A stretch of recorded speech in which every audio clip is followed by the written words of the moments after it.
Herkese merhabalar. Ben Huri. Huri Metek Mutfak'ta kanalıma mutfağıma hoş geldiniz. Kışlık biber ve domates saklama yöntemiyle geldim. Bahçeden topladığım domateslerim ve biberlerim var. Gördüğünüz gibi hepsi organik, dalından bu sabah toplandı. Evet, domateslerin kızarmış olanlarını bir tepsiye alıyorum. Bol su yardımıyla yıkayarak kurulama yapıyorum.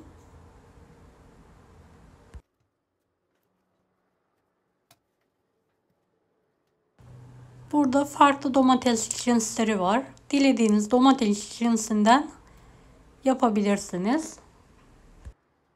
Evet, ben yıkamaya gidiyorum artık. Evet, bir kasa biberlerim var. Biberlerimi de geniş bir tepsiye alarak bol su yardımıyla yıkıyorum ve fazla suyunu mutlaka süzdürüyorum. Evet, tarifimize hemen başlayalım artık. Domatesleri temizleyerek küçük küpler halinde doğruyorum.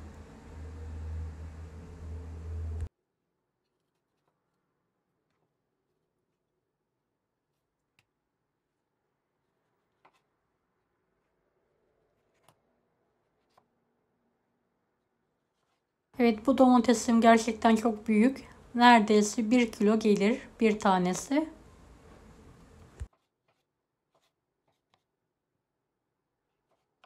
Pembe domates lezzeti gerçekten diğer kırmızı domateslerden çok daha lezzetli. Kavun gibi, mis gibi domates kokuyor.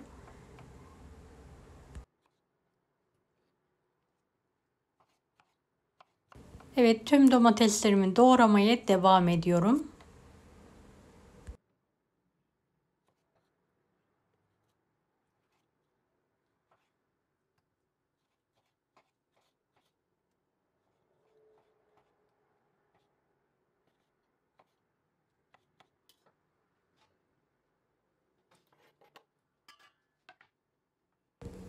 Dilerseniz domatesinizin kabuğu kalınsa soyabilirsiniz. Ben bir kısmını soydum, bir kısmını soymadım.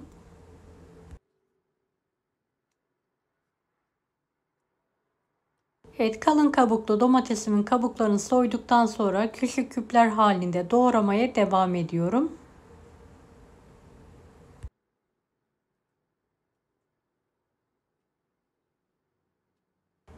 Videomu izlerken buraya kadar geldiyseniz yorum kısmına herhangi bir emoji bırakırsanız bana destek olmak için sevinirim.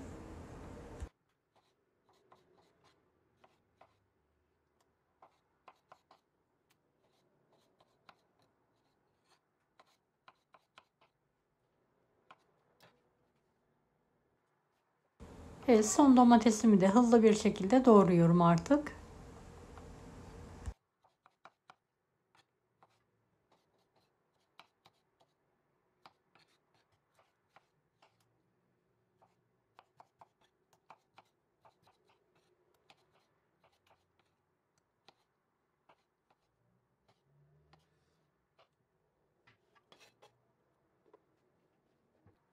Evet, domateslerim artık hazır. Hiçbir pişirme işlemi yapmadan direkt saklama kaplarına veya buzdolabı poşetlerine pay edelim.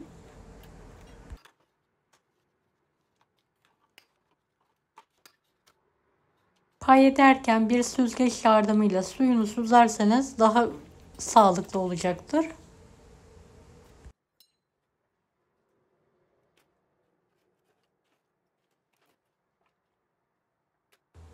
Evet, yemeklerde, kahvaltılarda ve daha farklı tariflerde domatesleri bu şekilde kullanabilirsiniz.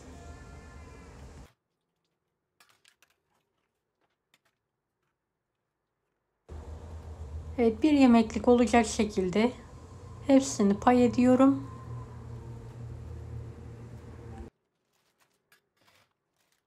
Kalanları da buzdolabı poşetlerine pay ettikten sonra ağızlarını sıkıca kapatıyorum.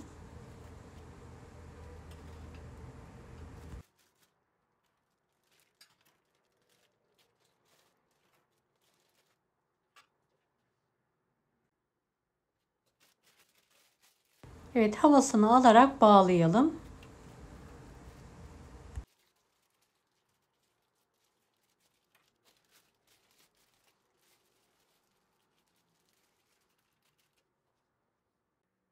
Saklama kaplarının da kapaklarını kapatalım.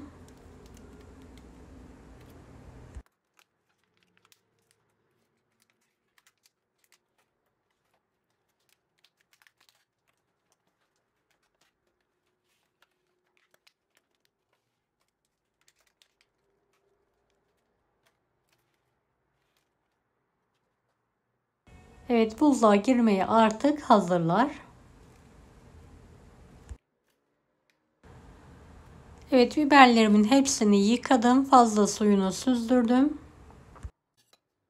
Saplarını temizleyerek kızartmalık olacak ebatta biberlerimi doğruyorum.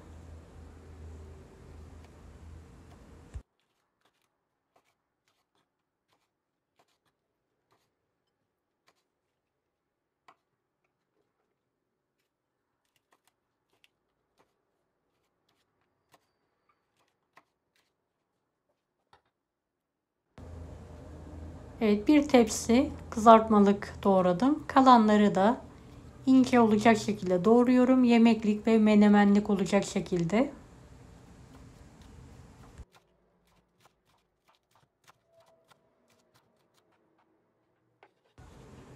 Evet, biberlerimin hepsini doğradım. Buzdolabı poşetlerine bir yemeklik, bir kızartmalık olacak şekilde hepsini pay ediyorum.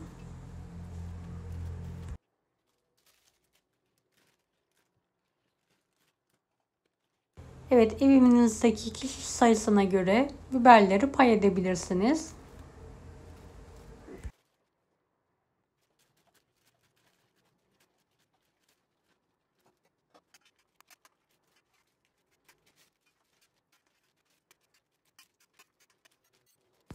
Evet, hepsini poşetlere aldıktan sonra sıkıca ağızlarını bağlıyorum havalarını alarak.